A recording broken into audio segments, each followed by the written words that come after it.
Stream live on Twitch at LordBrandon10. All right, YouTube, welcome back. We are here with another Destiny Rising video, and today we are going to be showcasing my complete and full Jaren ward build here.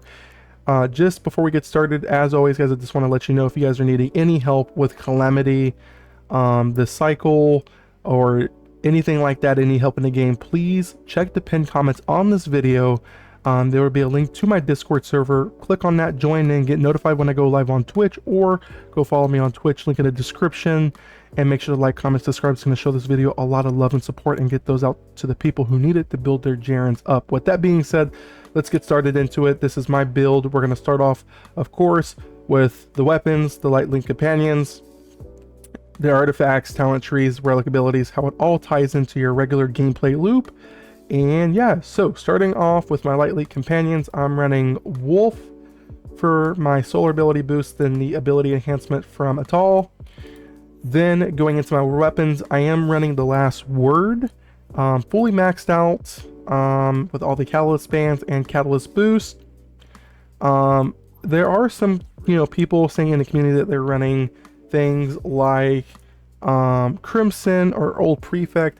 The only reason I didn't run Crimson on this build is because, remember, you're limited on the amount of attribute stats that you can take in on your artifacts. You only have a max of 4, and I don't really see people putting Arc or anything like that to really support Crimson's damage, besides the ability that you would get, or the abilities, stat to really help Crimson for, DPS and ad clear. So I personally just didn't see it viable. Old Prefect was another one that came up. Old Prefect's good, but the only thing is with Old Prefect is that you have 2 range weapons. You don't have long range and close range like you do with Last Word and Thermopylae 80.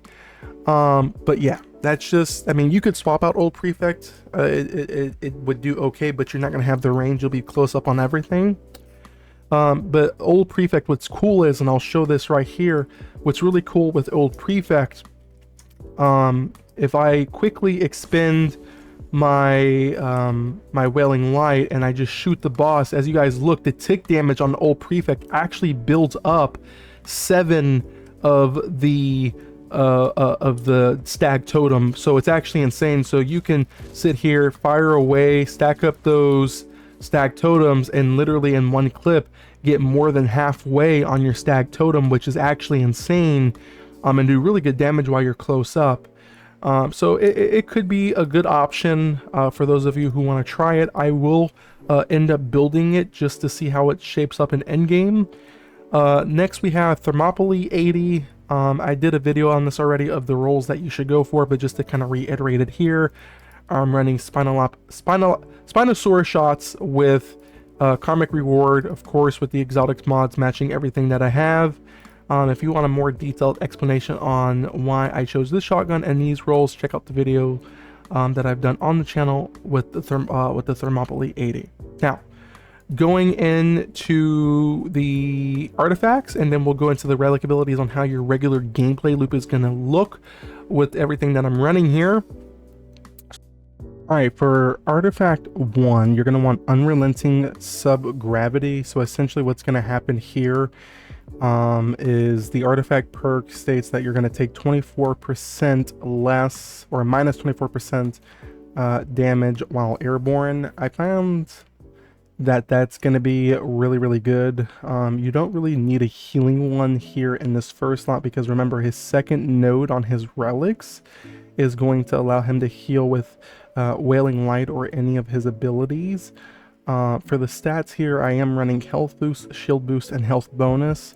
I'm running the exact same thing on artifact 2. However, for barrier bonus, I would recommend swapping it out for like an elemental resistance. So you have that there. And then for artifact 2, I did pair a healing artifact here. I know you already get it once again from the actual core abilities, but I wanted just a secondary form of healing to stack on top of the 60% that you already get in his kit. So that's why I'm using Healing Veil with casting movement abilities instantly restores 16% health. So if you guys look, whenever I am casting my my V ability, or even, as a matter of fact, my Q ability, because of the kit, I'm going to be restoring a little over 70% health, just between Artifact 2 and what's on the kit. Same thing, I am running all of the same stats. Of course, on this one, change defense out for the elemental. I don't think defense is really that much needed on it, in my opinion. And like I said, you know, obviously you can change out whatever you would like in slots 1 and 2. Obviously there's a way better one that I believe in slot 2 that gives you the elemental resistance, which could be beneficial as well. Like I said, I just wanted the extra healing, and in my mindset, slots 1 and 2 for me personally don't matter 100%. I tend to focus more on what's on my 3 and 4 for my damage.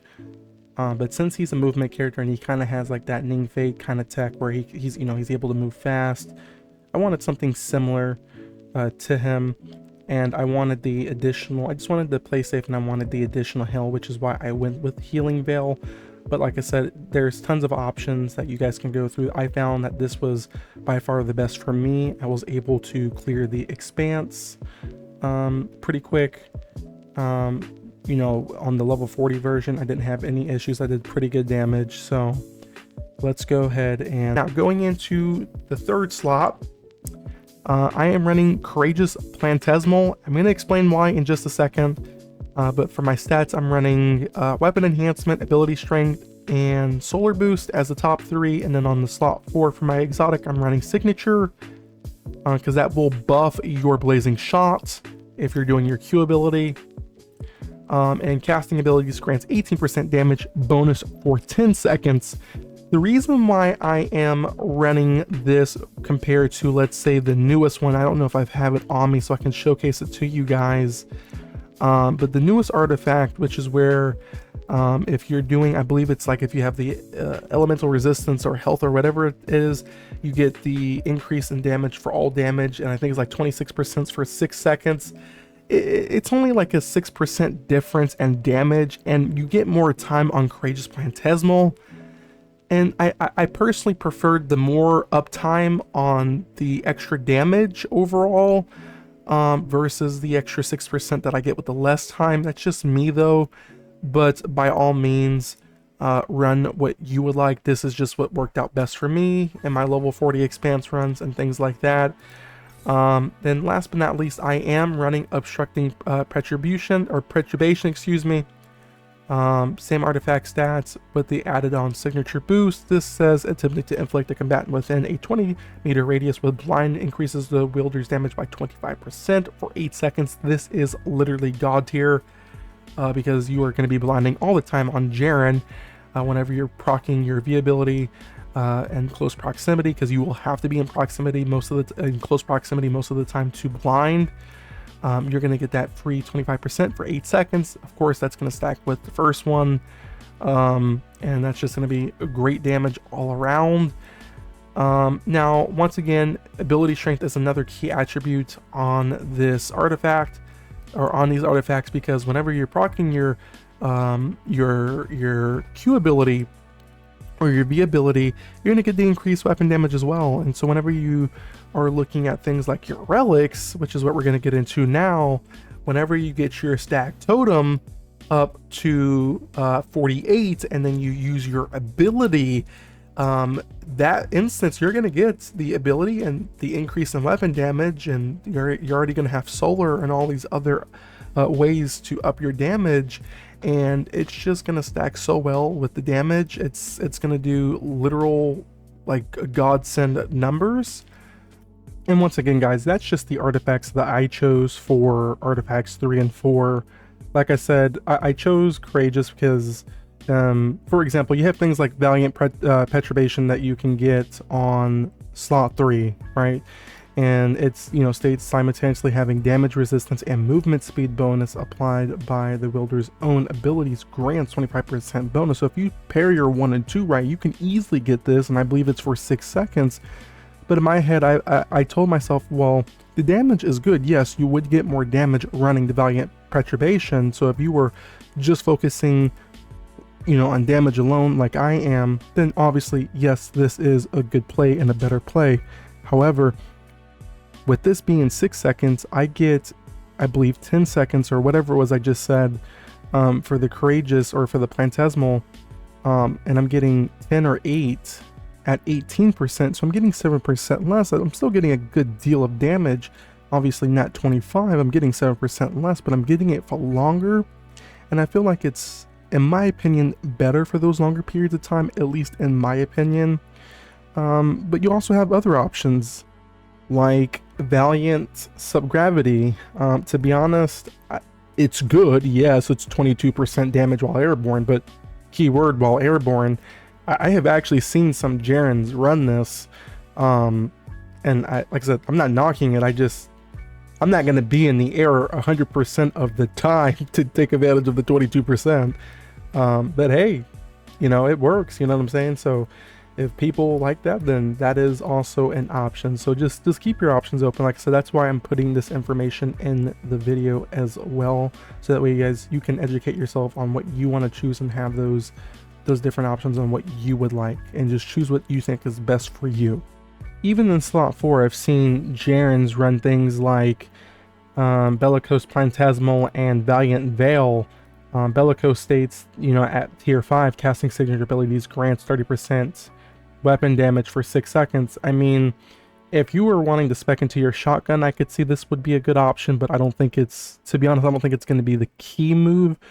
And then I've also seen people run Valiant Veil. Once again, casting movement abilities grants 25% damage for 5 seconds. Now this is a lot.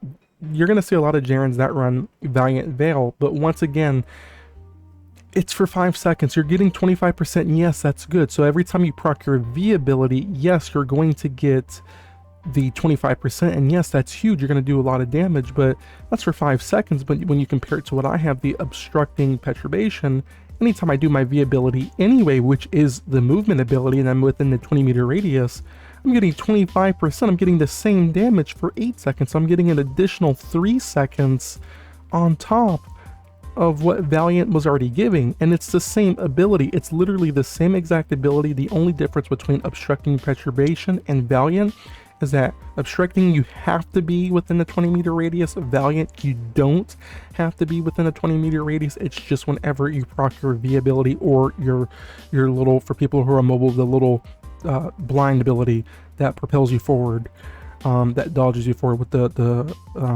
or dodges you, excuse me, is the correct word, forward with the blinding bomb.